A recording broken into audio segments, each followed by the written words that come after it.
하나님께서 그리스도인들에게 주신 이 복된 소망은 예수 그리스도의 다시 오시는 그 영광스러운 날입니다.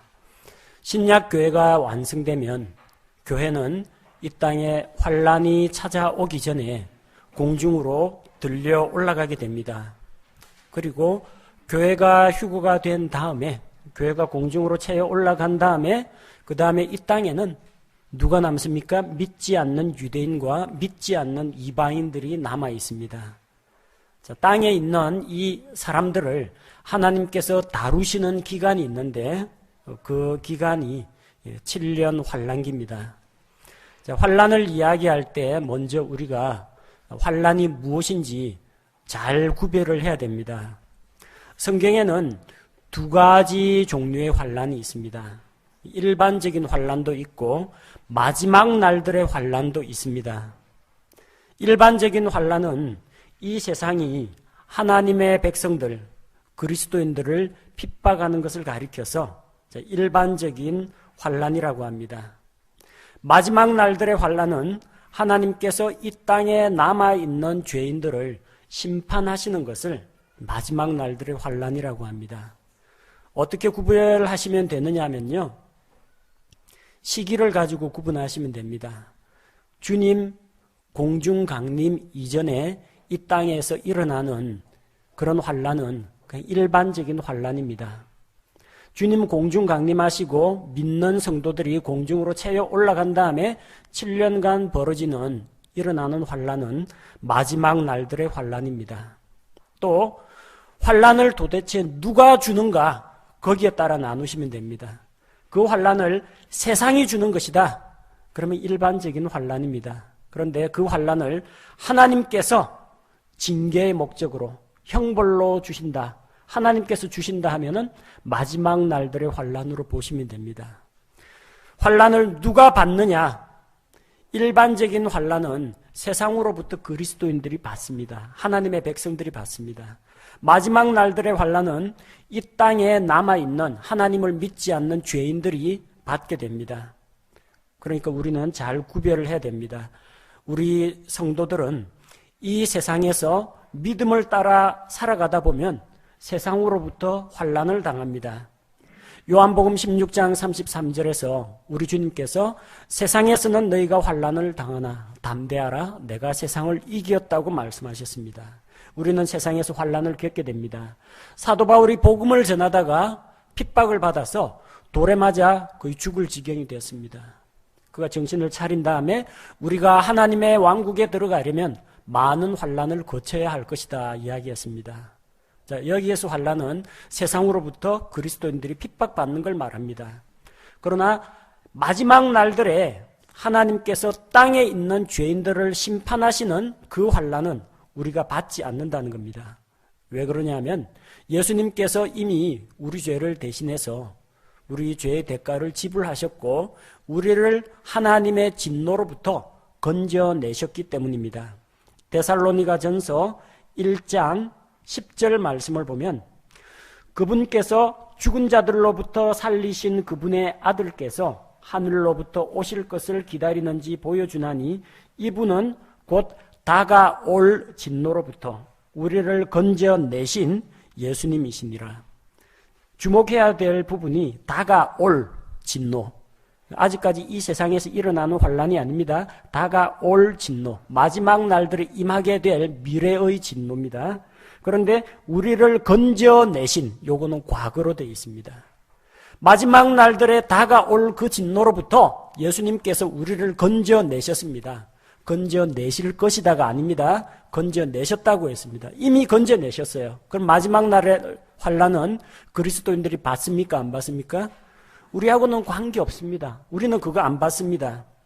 또한 같은 데살로니가 전서 5장 9절 말씀에서도 하나님께서는 우리를 진노에 이르도록 정하지 아니하시고 우리 주 예수 그리스도로 말미암아 구원을 얻도록 정하셨느니라. 우리는 진노에 이르도록 정해진 자가 아니라 구원을 얻도록 정해진 자입니다. 따라서 우리는 하나님의 진노의 심판을 받지 않는다는 겁니다. 이 환란 두 개를 잘 구별해야지, 요걸 구별 못하면은 다른 이 종말론 이단들에게 속아 넘어가기 쉽습니다. 성경에 분명히 믿는 자가 환난 당한다고 되지 않았느냐? 그러니까 신앙생활 똑바로 안 하고 자기 믿음 지키지 못하고 열심을 내지 않으면은 마지막 날들의 환난을 겪어가지고 한번 환난을 통해서 정화 과정을 거쳐서 그 다음에 휴거가 된다. 믿음 좋은 사람만 먼저 휴거되고 믿음 안 좋은 사람들, 세속적인 그리스도인들 이런 사람들은 환난을 통해서 연단받은 다음에 고생 좀 한 다음에 그 다음에 휴거가 된다라는 환난 통과설 혹은 환난기 중간 휴거설 이런 거 주장하는 사람들이 있는데 왜 그러느냐? 성경에 나오는 일반적인 환난과 마지막 날들에 하나님께서 죄인들에게 벌 주시는 환난을 전혀 구별을 못하기 때문에 그렇습니다. 자, 환난기에 대해서 보통 두 가지 용어를 씁니다. 하나는 환난이라는 개념과 대환난이라는 용어를 쓰는데 사실은 구별할 필요가 없습니다. 마지막 날들에 있을 7년 환난을 어떤 성경 구절에서는 그냥 환난이라고 부릅니다. 7년 전부다. 그래서 신명기 4장 30절에서도 마지막 날들의 환난, 최초로 성경에서 언급된 환난입니다. 대환난이라고 하지 않습니다. 그냥 트리뷸레이션, 환난이라고 되어 있어요. 마태복음 24장 29절에서도 그냥 환난이라고 이야기합니다. 그런데 똑같은 환난을 성경의 다른 구절에서 큰 환난, Great Tribulation이라고 해서 대환난이라고 표기한 데도 있습니다. 마태복음 24장 29절에서는 환난이고 24장 21절에서는 또 큰 환난이라는 표현도 나옵니다. 계시록 7장 14절에서도 큰 환난이라고 표현이 되어 있습니다. 자, 그러면은 이 환난하고 대환난이 서로 다르냐? 사실은 7년 전체를 환난으로 부르기도 하고 대환난으로 부르기도 합니다. 근데 왜 자꾸 대환난이라는 이야기가 나오느냐?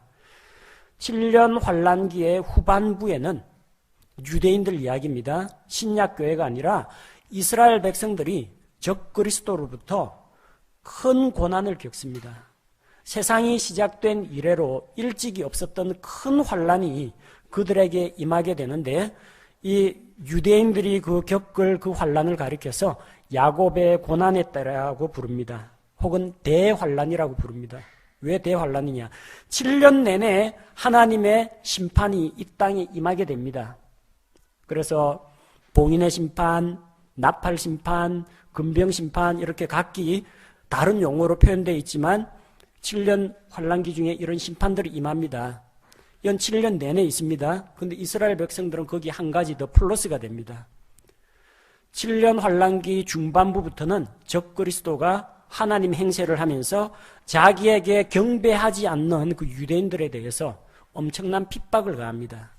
그래서 유대인들이 일찍이 경험해보지 못했던 큰 환난에 직면하게 되는데 그걸 가리켜서 대환난이라고 부릅니다. 자, 그러면은 전반기 3년 반은 그냥 가볍게 통과할 수 있는 좀 가벼운 한 40도에서 60도 되는 그 불가마 찜질방이고 마지막 3년 반은 한 90도, 100도짜리 한정막 찜질방이냐? 그런 거 아닙니다. 똑같이 무시무시한 환난이 임하게 됩니다. 환난의 강도에 따라서 환난, 대환난 나누는 거 아닙니다. 전반기는 가볍고 후반기는 무서운 환난 그런 것도 아닙니다. 뭐 때문에 나뉩니까? 이스라엘 때문에 나뉩니다. 이스라엘은 엎친 데 겹친 격으로 하나 더 받아야 돼요. 하나님의 7년간의 그 형벌, 심판 그거 이외에 적그리스도로부터 미움을 받아가지고 한 가지를 더 받습니다. 그래서 그들에게는 그걸 가리켜서 대환난이라고 부릅니다. 하나님이 왜 이런 환난기를 허락하시느냐? 첫째는 땅에 있는 믿지 않는 죄인들을 심판하시기 위해서입니다. 하나님의 진노의 심판이 왜 나타납니까? 하나님께서 죄는 참아 보실 수가 없는 거룩하신 분이기 때문입니다. 거룩하시고 공의로우신 하나님이기 때문에 죄인들에 대해서 심판하시는 겁니다. 또 한 가지 목적은 유대인들이 하나님께서 아브라함과 이삭과 야곱과 맺으신 바로 그 언약을 이행하시기 위해서 자기 백성 이스라엘 백성들이 환난을 겪으면서 회개하고 하나님 앞으로 돌아오도록 하기 위해서 환난을 주시는 겁니다. 하나님의 심판과 하나님의 구원은 같이 병행되어서 나타납니다. 하나님께서 노아의 홍수 심판으로 세상을 쓸어버릴 때 한편으로는 홍수로 심판하시고 한편으로는 방주를 통해서 구원하셨습니다. 소돔 고모라를 멸망시킬 때 유황불로 그 도시를 멸하시면서 동시에 믿음을 가지고 있는 의로운 롯 일가는 구출해 내셨던 겁니다. 환란기라고 해서 무조건 하늘에서부터 재앙만 떨어지고 그리고 아무런 구원의 가망성은 없는 그런 시기는 아닙니다. 하나님께서는 환란 가운데에서도 진노 가운데에서도 긍휼을 베푸시는 분입니다. 자, 이 7년 환란기는 성경 말씀에 전반기하고 후반기로 나뉩니다. 그래서 7년을 한 일회라고 이야기하는데 한 일회의 중간을 기준으로 나뉩니다. 그래서 한 때, 두 때, 반 때 3.5가 되겠죠. 7회의 절반 3.5 한 때, 두 때, 반 때 이렇게 표현하기도 하고 42달로 표현하기도 합니다. 42개월이면 36개월 더하기 6개월입니다. 36개월이면 3년이죠. 3년 6개월, 3년 반입니다. 한 때, 두 때, 반 때하고 똑같죠. 또 성경의 다른 표현에서는 1260일이라고 요한계시록에 기록되어 있습니다. 1260일이면은 30으로 나눠 보십시오. 42달 역시 3년 6개월입니다. 다니엘하고 요한계시록을 대조해 보면은 이 한때, 두때, 반때라는 것은 3년 6개월을 말합니다. 그러면은 한 일에 전체는 얼마냐? 7년이라는 것을 알 수가 있습니다. 왜 환란기를 전반기, 후반기로 나누느냐? 그건 적그리스도하고 이스라엘의 관계 때문에 그렇습니다. 신약교회는 환란이 찾아오기 전에 이미 휴거가 되기 때문에 환란기가 전반부, 후반부 나뉘든지 말든지 아무런 상관이 없습니다. 우리 그리스도인들 때문에 나뉘는 게 아니라 저 이스라엘과 적그리스도 사이의 관계 때문에 그렇습니다. 교회가 휴거가 되고 나면은 멸망의 아들, 죄의 사람, 적그리스도가 나타납니다. 적그리스도가 이스라엘 민족과 7년간 언약을 세웁니다. 그래서 처음에는 이스라엘 백성들에게 잘해줍니다. 영토 분쟁 문제 해결해 줍니다. 아랍 민족과의 대립과 갈등, 자기 자신을 평화의 사람으로 위장하고 중동 지역에 평화를 가져옵니다. 이스라엘 백성들의 수건, 예루살렘 성전 건축 다 지원해 줍니다. 그런데 3년 반이 지나면 언약을 배반하게 됩니다. 다니엘 9장 27절 말씀을 보면 그가 많은 사람과 한 일해 동안 언약을 확정하리니 그가 그 일해의 한중간에 희생물과 봉헌물을 그치게 하며 또 가증한 것들로 뒤덮기 위하여 심지어 완전히 끝날 때까지 그것을 황폐하게 할 것이요 작정된 그것이 그 황폐한 곳에 쏟아지리라 하니라. 적그리스도가 나타나서 처음에는 이스라엘과 7년 언약을 맺지만 7년의 중간 3년 반이 지나면 예루살렘 성전에 들어가서 내가 하나님이니까 너희는 이제부터 나를 하나님으로 섬기라고 하면서 하나님께 바치는 희생물 봉헌물을 가져오지 못하게 합니다. 그리고 짐승의 우상을 세워가지고 모든 사람들이 거기에 경배하도록 만듭니다. 자, 그런 일이 일어나게 되면은 이스라엘 백성들은 이제 깜짝 놀라겠죠. 자기가 속았다라는 그런 걸 깨닫게 될 겁니다. 경배하라. 적그리스도에게 경배를 안 하면 죽임을 당합니다. 경배하고 적그리스도에게 굴복하든지 도망다니거나 숨거나 순교하든지 그 중에 선택을 하게 됩니다. 그가 예루살렘 성전을 황폐하게 하는 그 내용이 다니엘 9장과 다니엘 11장에 기록되어 있습니다.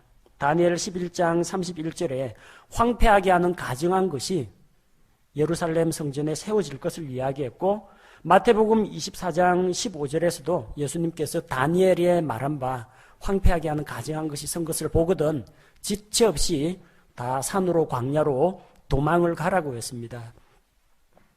실제 예루살렘 성전이 우상으로 더럽혀지는 그런 일은 예수님 오시기 이전에 한번 일어났던 일입니다.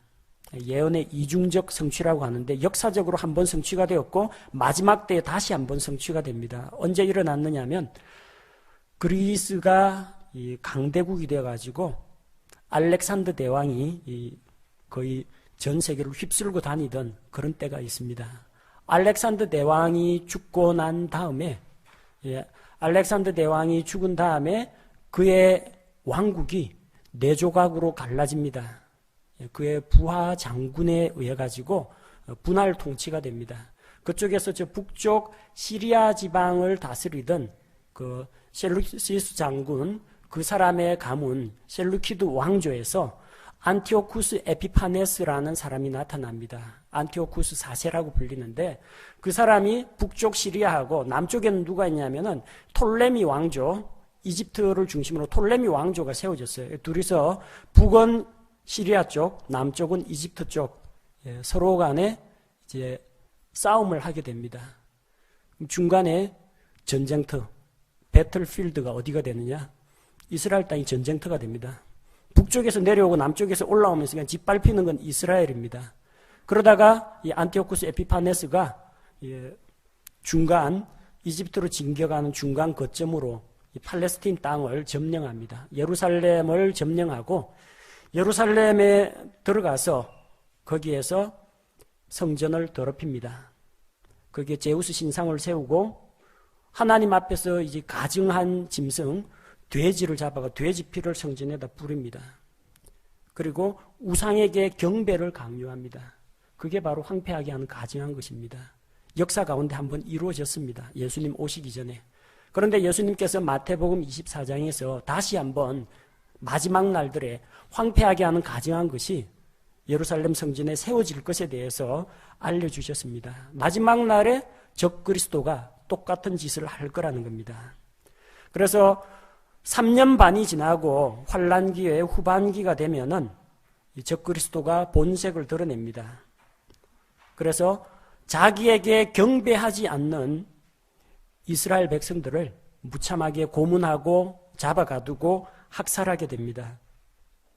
이 기간 동안에 이스라엘은 하나님의 진노의 심판과 더불어서 적그리스도로부터 핍박을 받게 됩니다. 적그리스도는 이스라엘 민족에게 경배를 강요하고 거역하는 자를 죽입니다. 마귀는 하나님의 영광을 가로채기를 좋아합니다. 그래서 하늘에서 이 마귀가 루시퍼가 반역을 일으켰죠. 하나님보다 더 높아지려고. 또한 이 마귀는 예수님을 시험하면서 내게 엎드려 절하면 이 모든 것을 주겠다. 그렇게 제안을 합니다.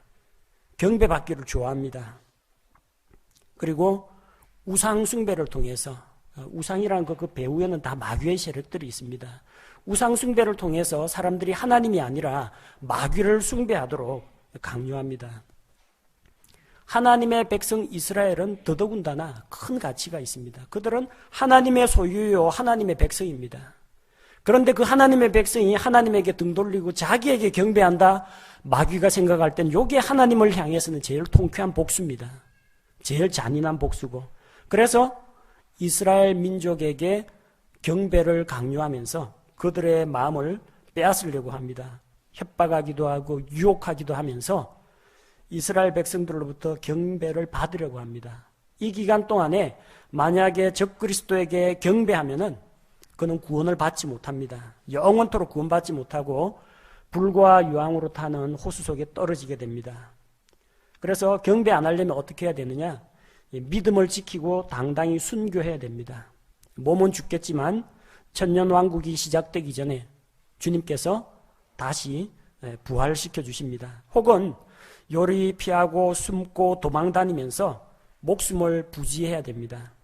마태복음 24장 13절에 보면 그러나 끝까지 견디는 자는 구원을 얻으리라 했습니다. 끝까지 견딘다는 게 내가 살아서 죽을 때까지 끝까지 참고 믿음 생활 계속 해야만 구원받는다 그 이야기가 아닙니다. 이 끝까지는 환난 기간이 있는데 환난기 시작 때부터 환난기 끝까지 참고 견디면서 목숨을 보존해야만 몸을 입은 채 천년왕국에 들어가서 땅에서 누리는 그 복을 신명기 28장에서 30장에 나오는 땅의 복을 받아 누릴 수 있다라는 겁니다. 죄로부터 구원받아가지고 영원한 생명을 얻어서 하늘나라 간다 그 이야기가 아닙니다. 이 땅에서 환난기 가운데 적그리스도에게 속아 넘어가지 말고 예수님 다시 올 때까지 끝까지 참고 견디고 목숨을 보존한 자는 천년왕국에서 주님께서 복을 주시는 그런 새로운 땅에서 복락을 누린다는 겁니다. 곧 죽음으로부터 구원받아서 지상 왕국에 들어가는 그 구원을 말합니다. 순교하더라도 구원받습니다. 목숨을 보존하지 못하고 순교하더라도 결국 나중에 부활해서 함께 영광에 참여하게 됩니다. 여기서 이야기하는 것은 이 땅에 세워질 천년왕국에 들어가려면 환난기 중에 참고 견뎌야 한다는 것을 이야기합니다. 이스라엘은 적그리스도가 본색을 드러내고 자기들을 핍박하면 그제서야 자기들이 속았다는 것을 깨닫고 자기들이 십자가에 못 박아 죽인 그 예수 그리스도가 하나님의 아들이시요 진짜 메시아라는 것을 뒤늦게 깨닫게 됩니다. 그리고 민족적으로 회개하고 하나님께 돌아오게 됩니다. 그들은 환난기를 통해서 마태복음 6장에서 예수님께서 유대인 제자들에게 가르쳐 주신 그 기도를 하게 됩니다.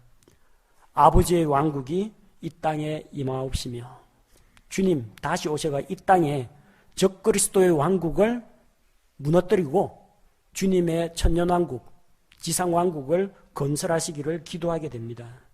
그리고 주님이 다시 오실 것을 기다리게 됩니다. 그때가 되면은 이스라엘 민족이 회개하고 찬송하리로다 주의 이름으로 오시는 이여 하고 주님을 환영하게 됩니다. 그렇게 자기 백성들이 왕을 맞이할 준비가 되었을 때 환난기 끝에 예수님께서 오셔가지고 천년왕국을 시작하시게 됩니다. 환난기 중에도 하나님께서는 자신의 사역을 감당하십니다. 누구를 통해서 일하시느냐? 요한계시록에는 두 증인의 사역이 있고 14만 4천 명의 활동이 있습니다. 계시록 11장 3절에서 13절에 보면 두 증인이 나옵니다. 이들은 땅에 하나님 앞에 서 있는 두 올리브 나무요 두 등잔대라고 했습니다. 이 두 증인이 누구냐? 많은 그 이단 교주들이 자기가 뭐 두 증인이니 이긴 자니 이런 식으로 이야기하는데 성경은 이 둘이 누군지에 대해서 구체적으로 밝히지는 않습니다. 다만 우리가 미루어 짐작할 수 있는 것은 그 중에 한 명은 엘리야라는 것을 알 수가 있습니다. 이 두 증인은 하나님 앞에 서 있는 두 올리브 나무라고 했죠. 열왕기상 17장 1절 엘리야에 대한 소개입니다. 내가 서서 섬기는 주 이스라엘의 하나님께서 엘리야는 주 이스라엘의 하나님 앞에 서서 섬기는 자였습니다. 다른 어떤 대언자도 이런 식으로 대언자 소개를 하지 않습니다. 유일하게 엘리야만 이렇게 묘사가 되어 있습니다.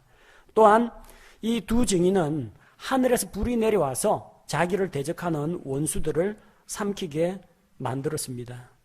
엘리야가 바로 이런 일을 했습니다. 이스라엘 왕이 자기를 잡으러 병사들 50명과 50부장을 보내니까 내가 만약 하나님의 사람이면 하늘에서 불이 내려와 너와 너희 50인을 살을지로다 하니까 하늘에서 불이 내려와서 대적들을 다 태워 죽였습니다.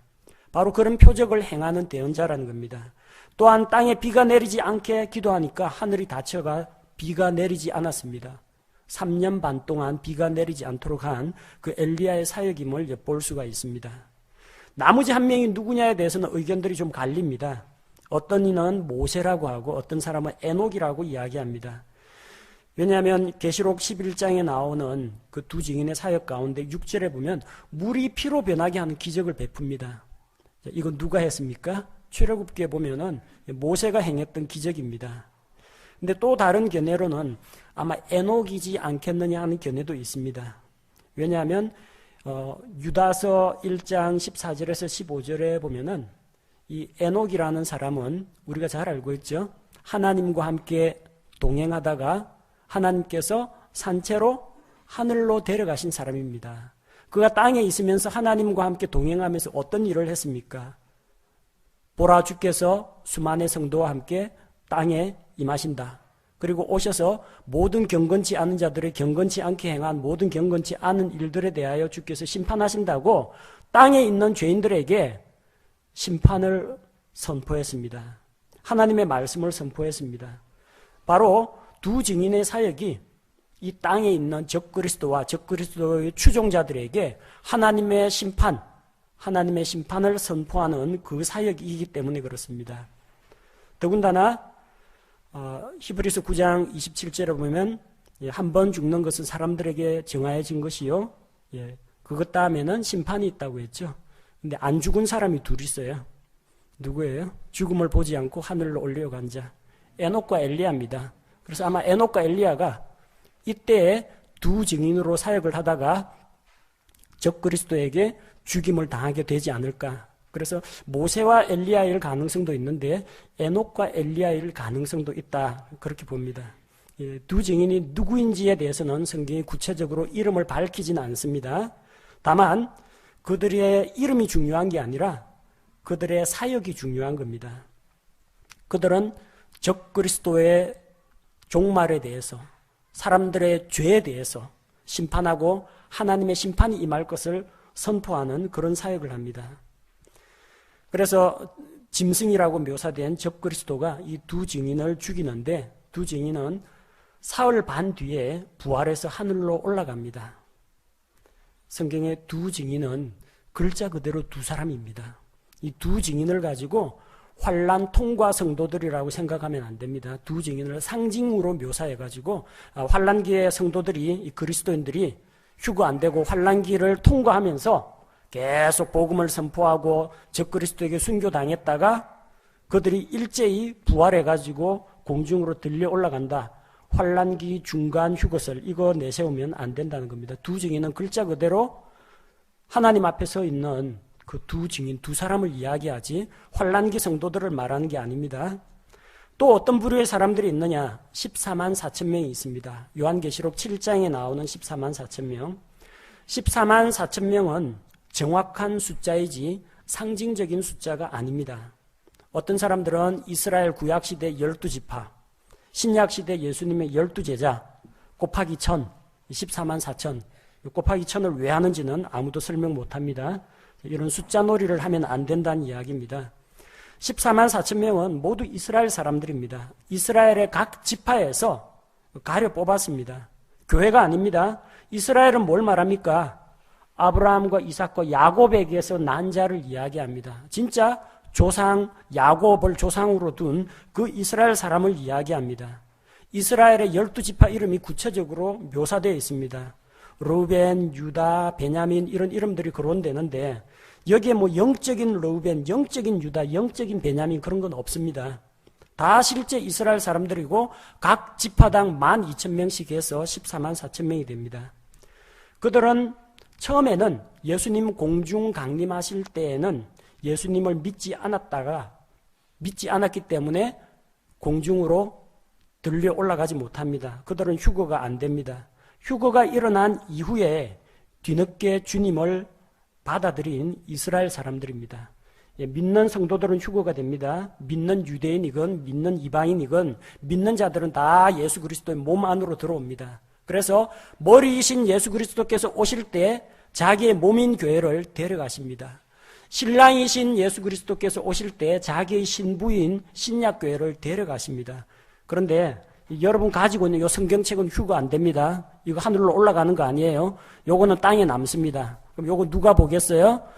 사람들이 사라지고 없어지고 교회들마다 예배당마다 갑자기 하나님을 믿는다는 사람들이 다 실종되고 사라지고 하면은 다 이 성경책을 찾아보고 해답을 찾으려고 합니다. 특히 이스라엘 사람들이 아주 빠릅니다. 그들은 구약 성경을 쫙 깨고 있는 사람들입니다. 꿰뚫고 있어요. 그리고 뒤늦게 이 신약 성경과 구약 성경을 맞춰보면 예수님이 메시아라는 명백한 증거가 나옵니다. 그리고 신약 성경에 300번 넘게 나오는 예수 그리스도의 재림에 대한 말씀을 일반인들보다 이스라엘은 확실히 깨달음이 빠릅니다. 변화도 빠릅니다. 그리고 교회에 그냥 출석교인으로서 왔다 갔다 교회 출입만 하던 성도는 아니고 교인, 출석교인들, 그 사람들도 자기 가족이 없어지고 목사님도 안 보이고 믿음 좋은 이 사람들이 다 휴거가 되고 나면은 불사 내가 늦었구나. 그게 진짜였구나. 뒤늦게 알고 성경책 찾아보고 뒤늦게 믿는 사람들이 나온다는 겁니다. 자, 그래서 그렇게 뒤늦게 믿는 사람들이 환란기 성도들인데 하나님께서는 그들 가운데에서 이스라엘 각 지파에서 12,000명씩을 뽑아서 14만 4천 명의 증인들을 사용하십니다. 14만 4천 명만 나중에 휴거된다. 이거 거짓말입니다. 14만 4천 명은 절대 휴거 안 됩니다. 땅에 남아서 복음 전해야 하는 사람들입니다. 14만 4천 명은 봉인된 자로서 환란기 가운데 하나님 말씀을 전하는 일을 위해서 특별한 보호를 받는 자들입니다. 하나님께서는 이 두 증인과 14만 4천 명의 유대인 전도단과 또한 뒤늦게 믿음을 갖게 된 환란기 성도들을 통해서 환란기 가운데에서도 복음을 선포합니다. 그러나 신약교회 시대에 이야기하는 우리가 말하는 예수 그리스도의 은혜의 복음이 아니고 이 시기에 선포되는 복음은 왕국의 복음입니다. 왕국의 복음이 무엇입니까? 왕이 오신다. 백성들아 준비하고 회개하고 나아오라. 이게 왕국 복음입니다. 회개하라. 하늘의 왕국이 가까이 왔다. 왕께서 임하시니까 왕국에 들어갈 백성들은 회개하고 왕을 맞을 채비를 하라. 이게 왕국 복음입니다. 예수 그리스도의 십자가의 보배로운 피로 말미암아 값없이 의롭다함을 받고 구원 받으십시오. 이 십자가의 복음이 아닙니다. 마태복음 24장 14절에 보니까 환란기 때에는 왕국의 이 복음이 모든 민족들에게 증언되기 위해 온 세상에 선포되리니 그제야 끝이 오리라 했습니다. 이걸 잘못 해석해서 땅 끝까지 모든 민족들에게 십자가의 복음을 전해야 세상에 종말이 온다. 이렇게 해석하면 곤란합니다. 수많은 선교단체들에서 그런 식으로 잘못 가르치고 있습니다. 왜 예수님 온다는 예수님이 아직 안 오고 계시냐? 아직까지 미전도 종족이 많아가지고 예수님 안 오시는 거다. 땅끝까지 이스라엘의 아랍 땅에 이런 데 복음을 들고 들어가야 온 세상에 복음이 전파되면 그때야 예수님이 오신다. 그 주장이 아니라는 겁니다.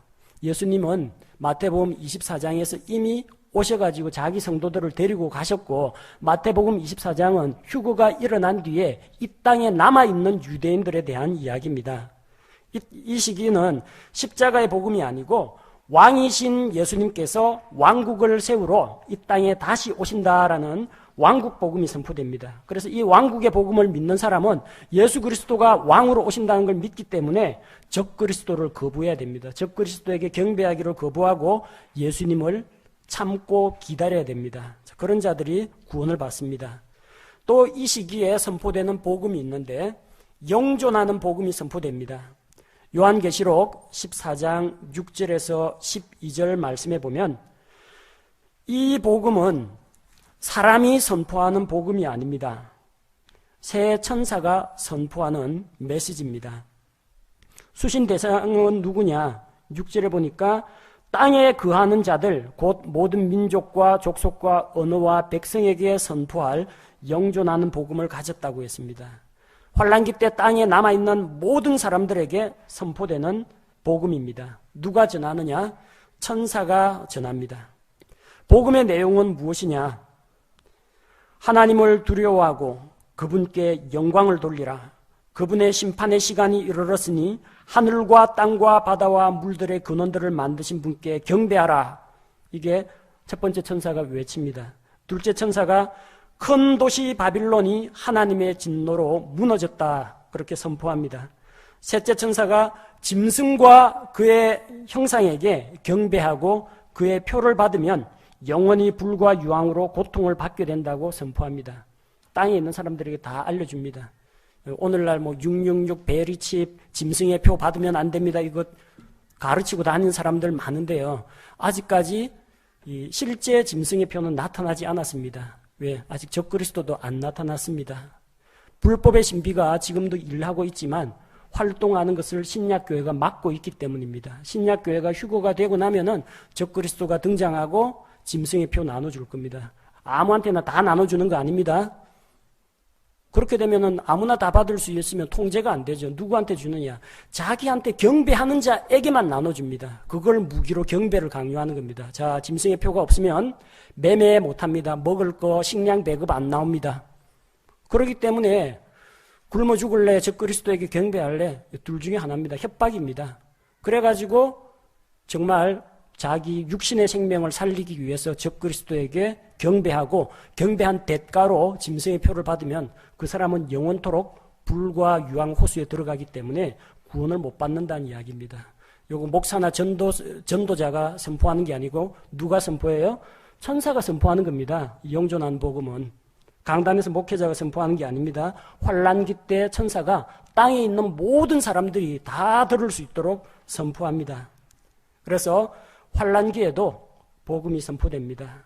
예수 그리스도께서 이 환난기 끝나면은 7년 환난 끝나면 왕국을 세우러 천년 왕국을 세우러 이 땅에 다시 오실 것이니까 회개하고 적그리스도에게 속아 넘어가지 말고 경배하지 말고 왕으로 오실 예수 그리스도를 믿음으로 참고 기다려야 한다는 것을 선포합니다. 그래서 누구든지 비록 환난기지만 이 시기에도 예수 그리스도 왕이신 예수 그리스도를 믿음으로 기다리고 받아들이는 자들은 구원을 받을 수가 있습니다. 지금보다는 무지 힘듭니다. 지금이야 뭐 신앙생활 하는데 무슨 장애가 있습니까?